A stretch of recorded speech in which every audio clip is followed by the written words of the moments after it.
इस बेलका टापू पर उपस्थित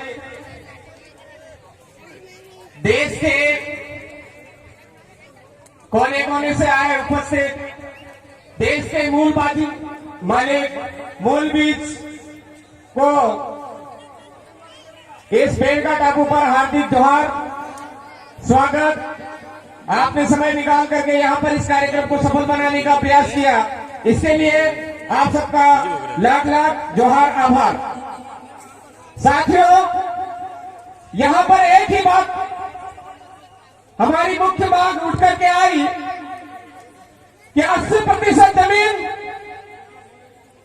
बेलका टापू की जो जमीन है वो आदिवासियों के नाम पर होनी चाहिए। लेकिन साथियों, हमको पता होना चाहिए कि जिस दिन से इस देश का नाम भारत में पड़ा था, उस दिन से हम यहां रह रहे हैं। भारत नाम तो बाद में पड़ा है। जब देश का नाम ही भारत बाद में पड़ा है, तो देश के मूल बीज को जमीन मांगने की जरूरत कैसे पड़ने लग गई है, सोचने का विषय मेरे साथियों। यहां पर ये जो बेलका टापू है, आज जहां पर साफ सफाई दिख रही है, ये ढोल ढकूरे लगा करके बैठे हुए लोग हैं। इनके बारे में हमको पता निकालना चाहिए कि यहां पर मार्जिक भीड़ की जो कदम है वो पहले पड़े हैं या ढोल ढकूरों के। ये ढोल ढकूरों वाले लोग हमारे यहाँ के नहीं है, हम सबको पता है। उसके बावजूद हम लोग डूंगे बरंडा को भूल गए, उसके बावजूद नरुआ निरमा को भूल गए, उसके बावजूद हम पार्षद पोटा को भूल गए। हमारे बाप दादाओं ने हमको अधिकार दिया है संवैधानिक लड़ाई लड़ने का, लेकिन अगर संवैधानिक लड़ाई नहीं मानता है तो हमारे डूंगे बरंडा के हथियारों को भी गोल टारगेट करके रखने की जरूरत है, हमको समझने की जरूरत है। नरुआ निरमा के हथियारों को गोल टारगेट करके रखने की जरूरत है। बेलका की जमीन अपने आप खाली मिलेगी। बांस यात्रा पोटा के हथियारों को भी गोल घेरा बना करके रखने की जरूरत है।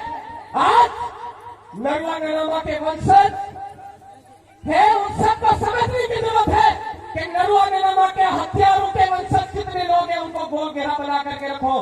बेलका टापू अपने आप खाली मिलेगा मेरे साथी। ये हमारा कोई चैलेंज नहीं है, कोई दादागिरी नहीं है। ये हमारे बाप दादाओं की जमीन है, हमारे पुरखों की जमीन है। संवैधानिक हक अधिकार हमारे बोल रहे हैं। रामकृपाल भगत बनाम बिहार का जो जजमेंट है 2011 का जजमेंट, वो आज भी बोल रहा है कि इस एरिया के अंदर, अनुसूचित क्षेत्र के अंदर 1 इंच भी जमीन न केंद्र सरकार की है, न राज्य सरकार की है, न ही किराएदारों की है, न ही किराएदारों की है। ऐसा सुप्रीम कोर्ट का जजमेंट बोल रहा है। उसके बावजूद कलेक्टर सिविल एरिया का कानून हमारे ऊपर थोप रहा है। शेड्यूल एरिया का कानून बोलता है कि बिना कलेक्टर की पूर्व मंजूरी के कोई भी जमीन इधर उधर नहीं हो सकती है। उसके बावजूद ये ढोल ढकूरे आ कहां से रहे हैं? आर्टिकल 19(6) का उल्लंघन करके आ रहे हैं। ये कलेक्टर को पोथी पाने उठा करके देख लेने की जरूरत है। और ऐसे कलेक्टर जो हमारे यहाँ पर पॉलिटिकल एजेंट बनकर के आज काम कर रहे हैं, उन पॉलिटिकल एजेंटों को समझने की जरूरत है मेरे साथियों। हमने मुगलों से भी कभी हार नहीं मानी थी, अंग्रेजों से कभी हार नहीं मानी थी, और जो चंद समय के लिए आए राजे रजवाड़े सामंतवादी सोच के लोग, उनसे भी कभी हार नहीं मानी थी। तो आज के समय में हमारी दो व्यवस्था हमको गुलाम बना रही है, उसके खिलाफ हम जंग क्यों नहीं छेड़ रहे हैं? दो व्यवस्थाएं, एक फूल की व्यवस्था, एक हाथ की व्यवस्था, वो भी उसी समय जो हमारे बाप दादाओं से लड़ने वाले लोग थे, उन्हीं वंशजों के द्वारा बनाई हुई पार्टियां हैं मेरे साथियों। समझने की जरूरत है। इस शेड्यूल एरिया से, इस भारत देश से वही जो किराएदार है उनको वापस यहां से राजी खुशी रवाना करना है। तो हमारे बाप दादाओं ने हमको हक अधिकार दिया है, वोट का अधिकार। उस वोट के अधिकार के जरिए हमारे एरिया से वो दो व्यवस्थाओं का सुपड़ा साफ करने की जरूरत है। पूर्व वक्ता बोल चुके हैं।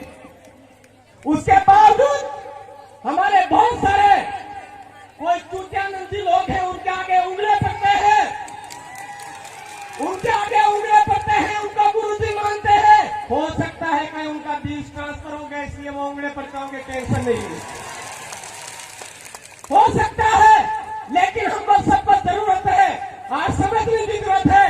मैं केवल इस बेन का टापू की बात नहीं कर रहा हूं, अभी हमारा गौतम वासी भी बाकी है, वहां पर भी हमारा कब्जा किसी और ने कर रखा, उसको भी आजाद करवाने की जरूरत है। फिर से मानगढ़ पर एक जो किराएदार है वो कल परसों आकर के हमको लुभावने, लालच वाले लुभावने भाषणों के जरिए हमको लुभाने की कोशिश कर रहा है।